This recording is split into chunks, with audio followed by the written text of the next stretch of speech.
New York City, 1918.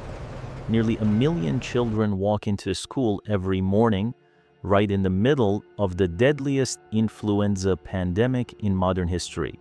No lockdown, no citywide shutdown. The subways remain packed, the theaters stay open, and somehow New York ends up with fewer deaths than many other major American cities. That should not make sense, but stay with me, because the reason behind it was one of the boldest and most controversial public health gambles any city had ever taken. Every scene you are about to see has been reconstructed using AI, guided by real historical records, photographs, and archival research, so you can see this story instead of simply hearing about it. And the reality is far stranger than most people realize. When you picture the influenza pandemic of 1918, you probably imagine deserted streets, shuttered businesses, and entire cities frozen by fear. That was the reality in places like Philadelphia and Boston. But New York chose a completely different path. Today, you are going to see how that decision was made, who was responsible for it, and why historians are still debating whether it saved lives or merely got lucky. The story begins with the man in charge, Dr. Royal Copeland, and honestly, he nearly mishandled the crisis from the start. In mid-August 1918, reports arrived that a ship carrying influenza cases had entered the port. Copeland publicly dismissed the danger. He called the situation unimportant and told New Yorkers there was no reason to worry. Just weeks later, he would be racing to contain a citywide emergency. But there was a problem. Almost nobody understood at the time this was not actually the virus's first appearance in New York. Health records later revealed that a milder wave had already been moving quietly through the city since the previous winter, mostly affecting people under 45. It was an early warning, but no one recognized it. Then September arrived, and the virus returned in a far deadlier form. Once port authorities realized what was happening, they attempted a clever compromise. Normally, any ship suspected of carrying disease would remain in the harbor for days, quarantined, inspected, and isolated. But the United States was at war, and troop ships could not simply be left waiting offshore. So health officials boarded arriving vessels, examined the passengers, allowed anyone who appeared healthy to disembark, and rushed the visibly sick directly to hospitals. On paper, it sounded efficient. In reality, it failed. People could carry and spread the virus before showing obvious symptoms, so infected passengers slipped through the inspections and entered the city. By early October, nearly 1,000 new cases were being reported every day. Copeland could no longer downplay the threat. New York officially declared an epidemic, and this is where the story becomes truly controversial. With the city now in full crisis, officials made a decision that would seem almost unthinkable today.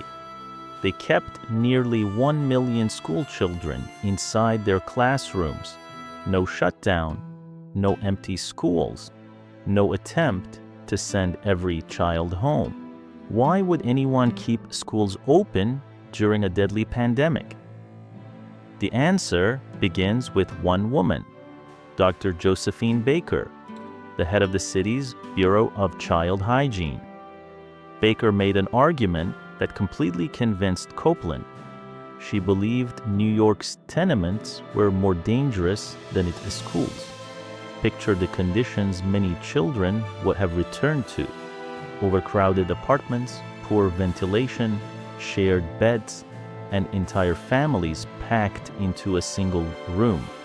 By comparison, many newer school buildings had enormous windows, high ceilings, and open-air courtyards specifically designed to fight tuberculosis. In Baker's view, the classroom was not the danger. For many children, it was the safest place available. So the city did not simply keep the schools open and hope for the best. It turned them into a massive disease surveillance network. Every morning, teachers examined students for signs of illness.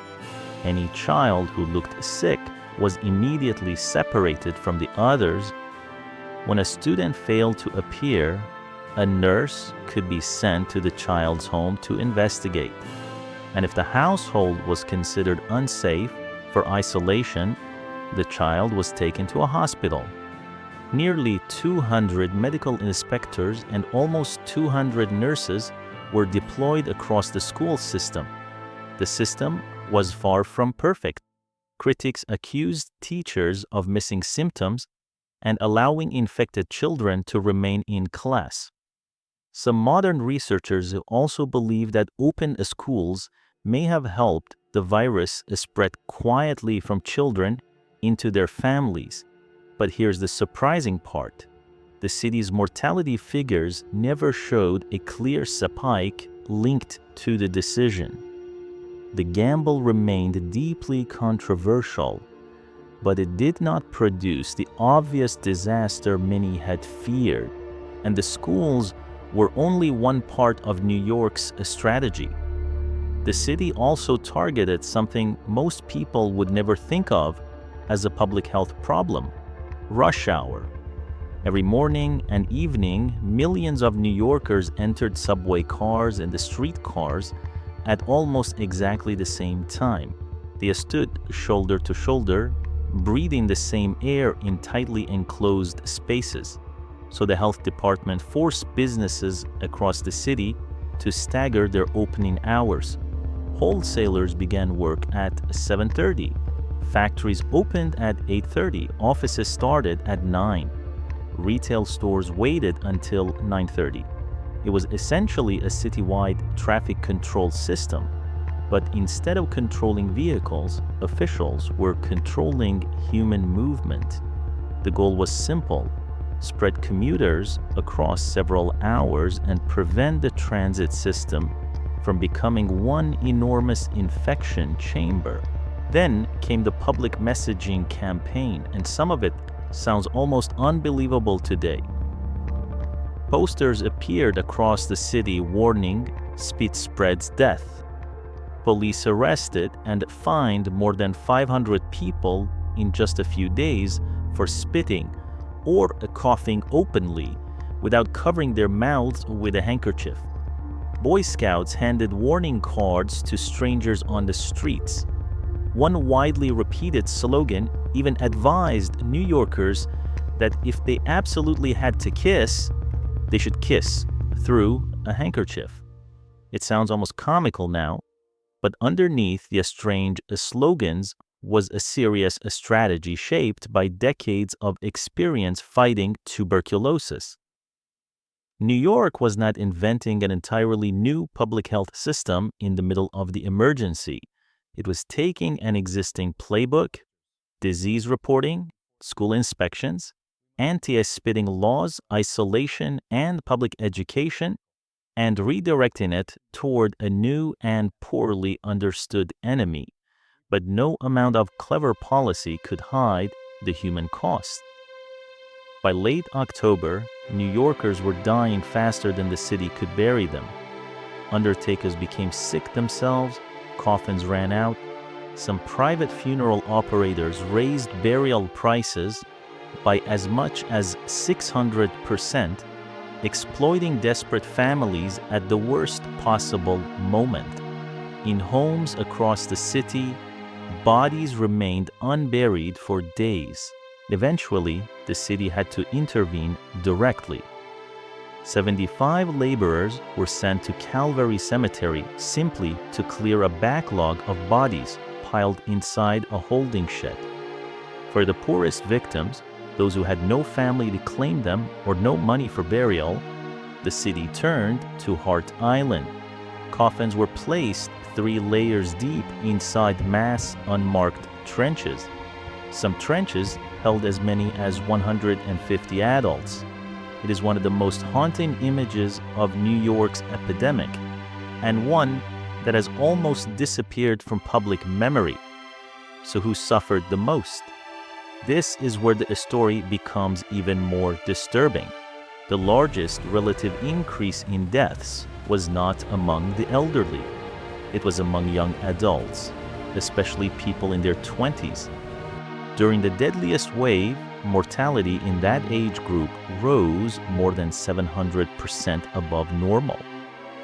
In New York, the virus also struck young Italian, Russian, and Polish immigrants with devastating force. Many lived in densely crowded tenement districts, and some may not have been exposed to earlier influenza strains that had given older residents a degree of natural protection. This was never a disease that treated every New Yorker equally. It found the cracks already running through the city: poverty, overcrowding, poor housing, and unequal access to care, and tore them wide open. Then, by the middle of November, the epidemic seemed to retreat almost as suddenly as it had arrived. Case numbers collapsed. Staggered business hours were lifted.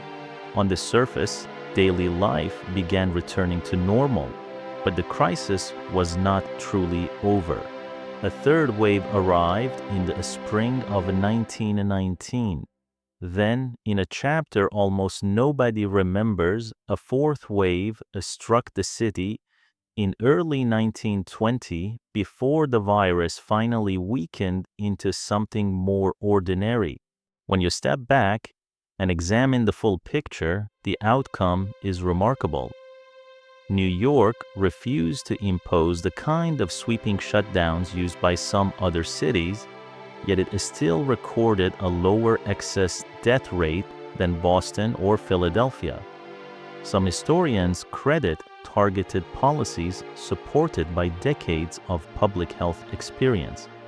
Others argue that New York benefited from luck, that an earlier, milder wave had already given part of the population some protection before the deadliest strain arrived. The most honest answer is probably that both played a role.